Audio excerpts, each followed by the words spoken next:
Hello, everyone. Welcome to another episode of the Taco Podcast. Sorry we were gone last week, but we're back this week with another one, and we're going to get right into it today. Today, in this episode, you're going to learn tips and tricks on potty training if you have young children, grandchildren, whatever. We're also going to talk about food aversions, along with clothing aversions, and then we're going to give you some tips and tricks on how to refrain certain things so the child thinks of it in a different way where they're more likely to accept it. So let's jump right into it. Potty training, it's never easy. There is no two children who learn the same way. There are no two children who catch it, and catch on at the same time or the same rate.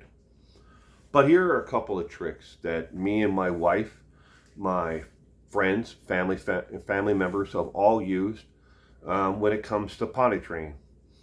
Now, this is for obviously, when the child gets to the age a little bit older than a toddler, for then, where maybe they've progressed from diapers to pull-ups, and they're able to use the bathroom on their own, but not in a consistent manner and not without making a giant mess. So first, here's the first thing that tip that we used for my son that actually helped, and my niece and my nephews, and others have used this for their children as well. For boys, we keep a container just like this in the bathroom with Cheerios in it. Cheerios, ladies and gentlemen. And every time my son needs to go to the bathroom, we take a couple Cheerios and throw them in the toilet. That way he has something to aim at, and it's kind of like a game. Can you sink the Cheerio while you're peeing? And because he doesn't want to sit on the adapter thing on the toilet anymore. For our daughter, something that we used is my wife used a similar size container with a lid, and she gathered up flower petals when she was a little girl and dried them and put them in a container. You don't necessarily have to dry them, but little petals, not like big old rose petals, but just little petals like dandelion petals, or daisy petals, and put them in there. And then every time she went to the bathroom, she threw some of those in there and said, aim to them. So it gave them something to encourage them to to pee. I'll say this now, it was never really an issue with the girl, with my daughter in using the toilet. It was getting the routine down. Something that we used for my son is setting a time schedule. Every hour we would set a timer, and you can buy these on Amazon for, I think they're $3. You can buy like a kitchen timer, digital timer that you can set multiple different timers on, every 60 minutes. And it got him into a routine of either using the bathroom, or we at least broached the subject. Do you need to use the bathroom? And this helped a lot, especially when he was transitioning from pull-ups to not wearing pull-ups. Now, he still does wear pull-ups, at his age, at night. It's to be safe on the safe side, because sometimes he still does have accidents. Again, every child is different. Every child learns and catches on at a different speed.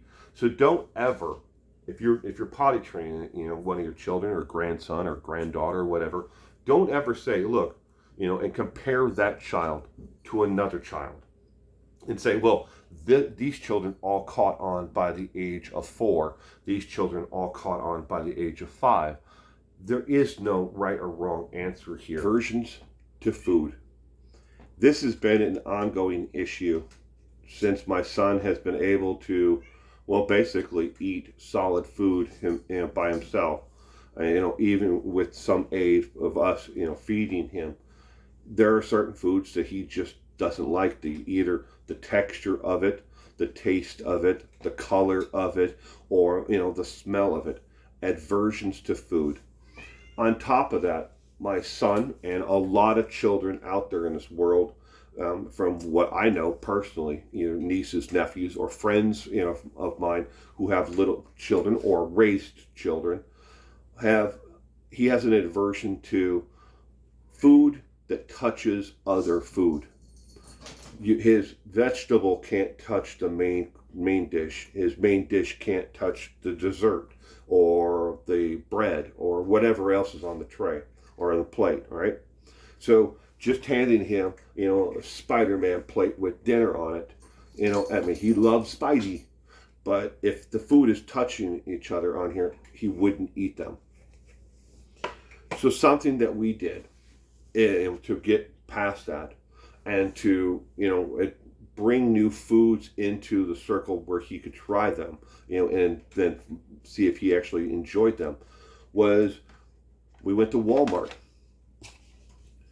For $4.95, we bought these plastic trays. They come in a 3-pack, yellow, pink, and blue. Yeah, less than $5. Different compartments for different foods. Drink goes here, vegetables, and this is for silverware, and then the main entree goes here. We started off with that. Then we worked to a different size, one without the silverware slot in it, obviously. Then we worked our way down from that to this. Just 3 spots again, but smaller. Much smaller than this. This is 4, this is 3. Down to this. And then from that to just a Spider-Man plate. He wouldn't eat foods that touched each other. And that was the big thing. But when we got to this size, going down from this to this, all right, just the 4 spots, we would put the main entree here, and then a new food that we are eating here. Just try it. You don't have to eat it all. You don't have to like it. But here is the new food. Here is a food or a dessert, something. It could have been something as simple as, a cracker, something that he likes. And then a new food here. And the entire premise behind that was, here's a new food that you've never had before, or maybe you want to try it again. That because we're having it for dinner. But I would make chicken nuggets or spaghetti or whatever, and put it here in this spot. And then the new food, again, here and here, and in between, the reward. You can't go from here, can't eat the dessert and then go here. No, the dessert is always last. You have to try these 2 first.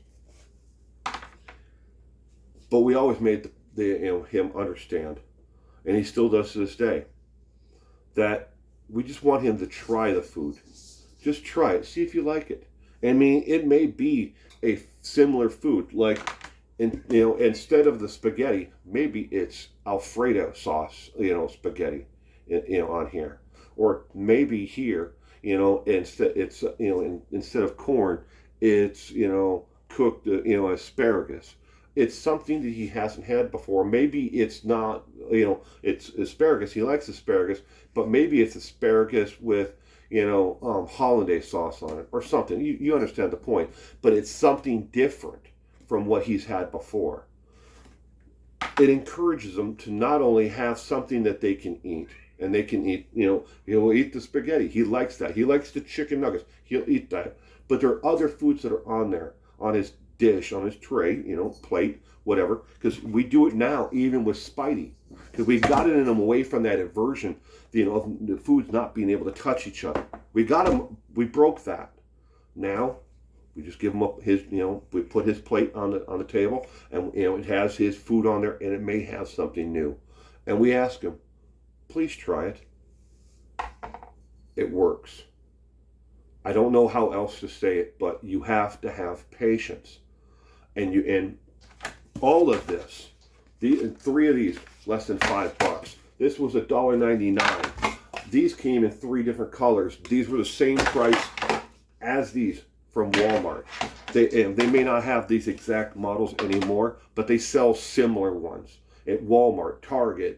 Heck, you can probably even find something like this at Dollar General or Dollar Tree or whatever, a thrift store. Goodwill, you may even sell them. But it helps, and he, as he actually accomplished the goal, he ate what he liked, he tried the new food. And if he ate all the new food and then he got the, the Oreos or whatever, the treat was that was here, he felt like he accomplished something too. It's important. Maybe they have an aversion to different types of food because they just don't like that kind of food. Here's something that came up when my daughter was younger, and my nephew and niece were also over at the house, and they're pretty close in age. They all agreed. Well, first one spoke up and said, I don't like cooked spinach. I don't like it at all. And a trick that me and my wife used was we told them it wasn't cooked spinach, it was cooked salad. And they were like, okay, I'll try cooked salad, because they'd already had something, a type of spinach dish that other family members ate, but they didn't like it. So then we made them spinach as part of their dinner, and they enjoyed it. They all ate it. Heck, they all asked for extras. Later on, we had to explain to my sister, what cooked salad was. She thought we literally took a bag of salad mix and cooked it for them. We're like, no, it was spinach. We cooked spinach. And she's like, how did you get them to eat it? We told them it was cooked salad. And like, that worked. But sometimes with children, you have to phrase something in a different way.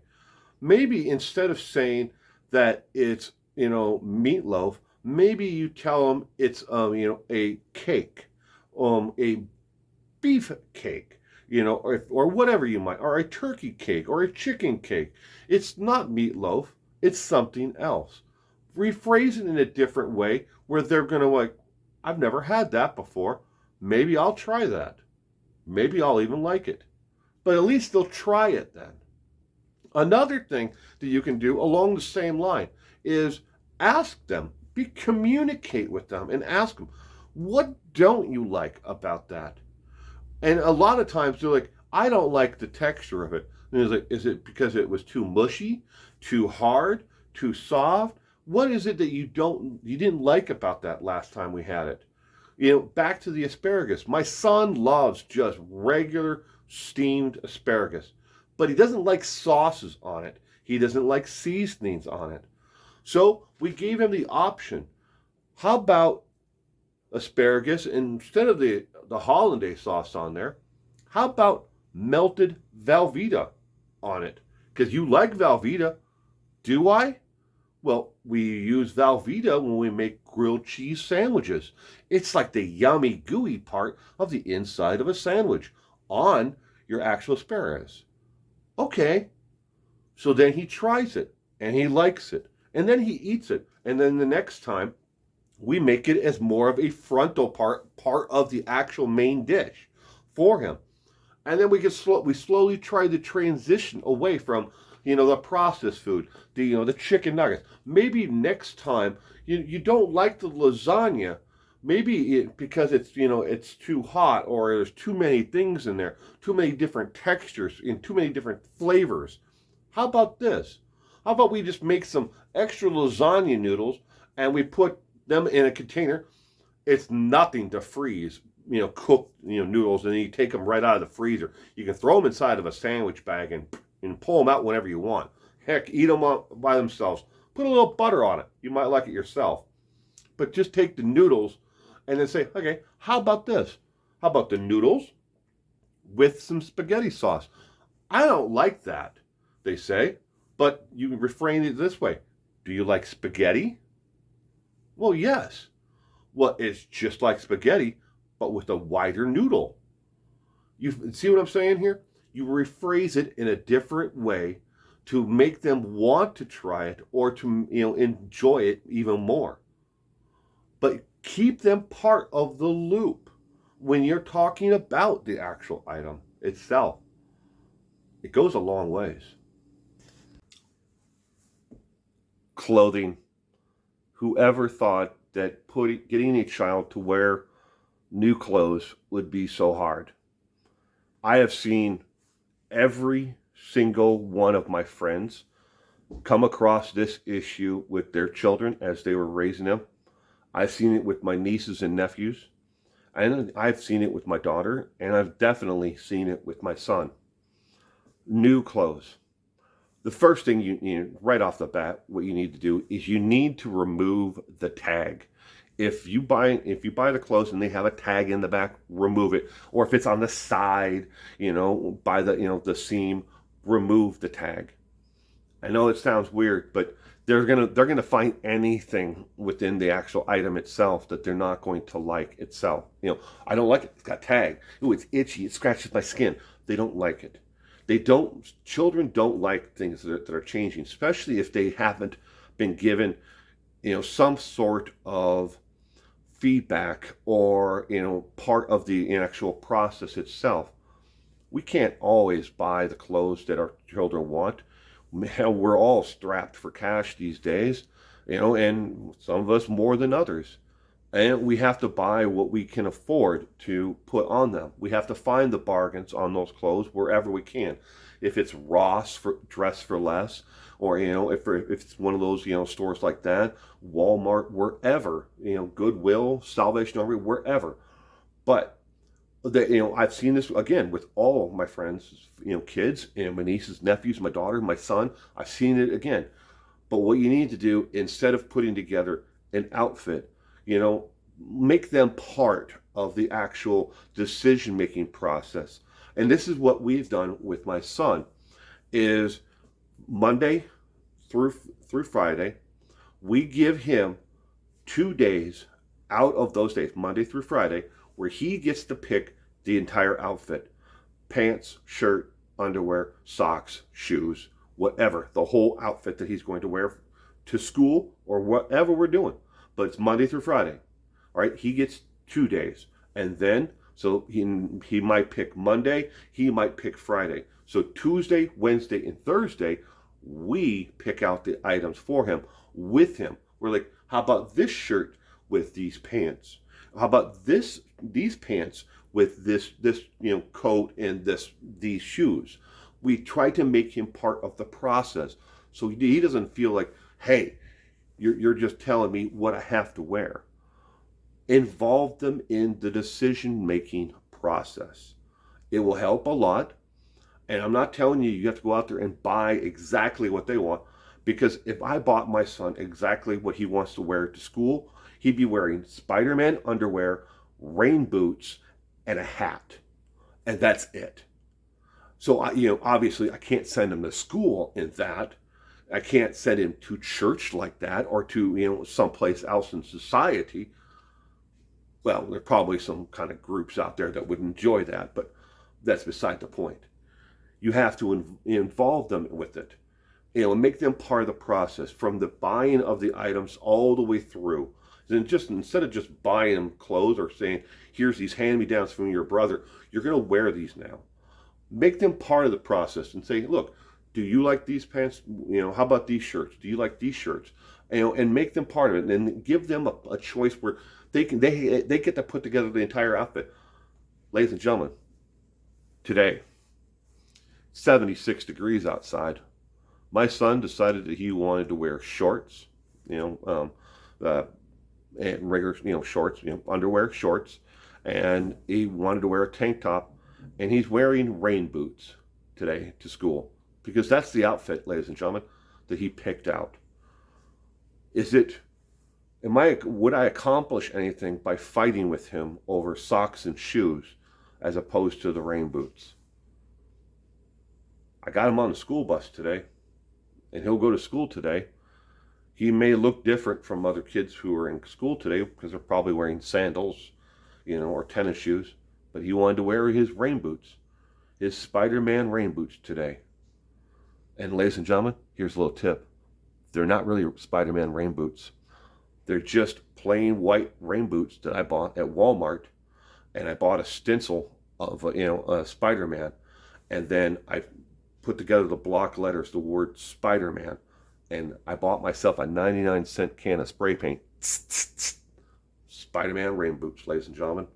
I didn't have to spend $30 to buy a pair of rain boots. I bought them for $4.95.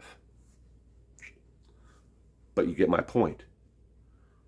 Why fight with them over something like that when you can get them to school, get them dressed, get them through society to the point where they'll accept it and they understand, well, maybe I don't need to wear rain boots when it's 75, 80 degrees outside and no chance of rain. In closing, ladies and gentlemen, we're all going to make mistakes, raising our children or grandchildren or whatever, we're responsible for. You may not even know that you made the mistakes until years later down the road. And, no child, is ever born, and when they come home from the hospital, we're given a manual on how to raise them, how to make the right decisions for any of them. I've been through this once, and I've raised one child already to adulthood. And now here we are, quite a few years removed from that one, now raising another child. And society around us has changed. Our financial, ability, has definitely changed. Our education has changed. But it doesn't make it any easier today to know what the right and the wrong is and what to do next.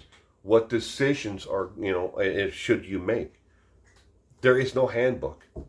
And, I use this example and I say to everyone, it doesn't matter if your child has Down syndrome or they're autistic or if they're normal, because what the hell's normal?